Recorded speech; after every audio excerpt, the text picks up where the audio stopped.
Saint of the day of May 2nd is Saint Athanasius. The 5 times this man of Providence was forced into exile for his indomitable defense of the true faith, which was threatened by the Arians, shine a light on why Saint Athanasius, c. 295–373, was called the Great. One cannot even imagine what would have become of the Church and Catholic truth without a man of God like Athanasius, everywhere revered as the father of orthodoxy. He lived in that era of crisis effectively summed up by the famous phrase of Saint Jerome, and the world, dismayed, found itself Arian.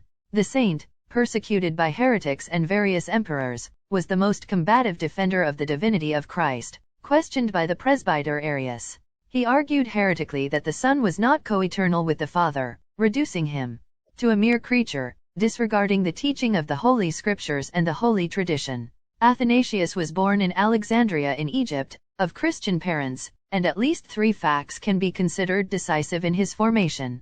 First, he was barely a child at the age of the great persecution of Diocletian, 303–305, which continued with Maximinus Dea. In Alexandria the martyrs were countless and certainly their witness of faith in Christ must have deeply affected him. Secondly, in those years he made friends with Saint Anthony Abbot, c. 251–356, who came to the city to comfort the persecuted Christians. The death of the great father of the desert came decades later, and it was Athanasius himself who wrote the exemplary life of Anthony, which immediately became very popular and helped to spread the monastic ideal in both East and West.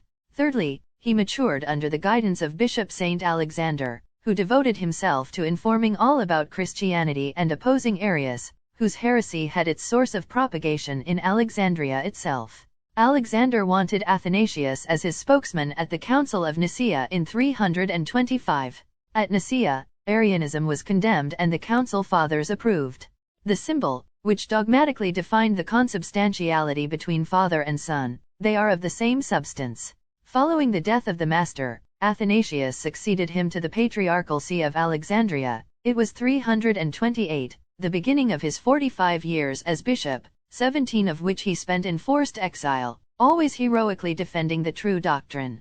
The Arians in fact continued undaunted to profess their errors and convinced Constantine, influenced by Eusebius of Nicomedia, to depose Athanasius, who was severely slandered and pretentiously accused of being an impediment to peace. It was the saint's first exile, which he spent in Treves.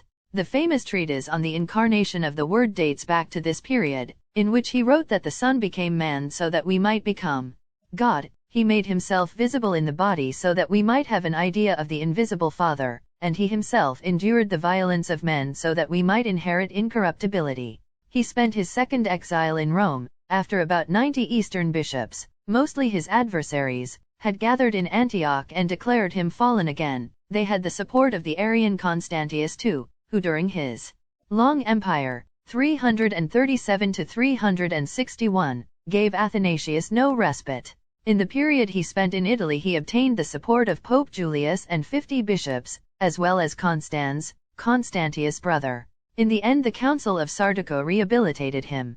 But the persecution against him did not subside and reached its climax in the synods of Arles and Milan, 353 and 355, where the Emperor Constantius ordered the bishops to sign the condemnation of Athanasius, on pain of removal from their seats. Only the saints Paulinus of Trier, Dionysius of Milan, Lucifer of Cagliari and Eusebius of Vercelli resisted. They were promptly exiled. In 356 it was the turn of Saint Hilary of Poitiers to suffer exile for having defended orthodoxy. In the meantime, Constantius had appointed an anti-pope and exiled Pope Liberius, who at the beginning had strenuously defended Athanasius. Even the pontiff, however, under threat of death, then gave into a compromise formula. Its exact content is not known, but it is known that it was an ambiguous semi-Arian formula, containing the idea that the Father and Son are of similar but not the same substance. In that period the situation escalated to the point that 5,000 soldiers occupied Alexandria. Here churches were desecrated and the Christian people mobilized to defend their bishop, who for years had to take refuge in the desert, protected by Anchorite friends. Athanasius was able to return definitively to his episcopal see only in 366, under Valens, who had previously exiled him. persevering until the end in his profession of the doctrine on the Most Holy Trinity. The ecclesial situation stabilized also thanks to the ascent to the pontifical throne of Saint Damasus, another energetic opponent of heresies.